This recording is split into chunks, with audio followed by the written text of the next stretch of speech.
వరకత్తం కాదా? కరెక్టే. దేవుడు ఉండడు.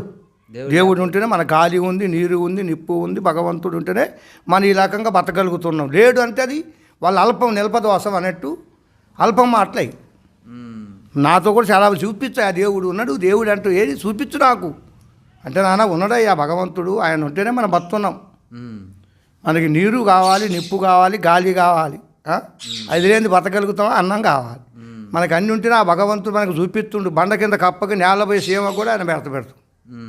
పెడితే అది బతుకుతుంది. అది నేల పోతుంది సీమ. ఆ దానికి భగవంతుడు ఆడడం ఆయన చూపిస్తూనే ఉండు.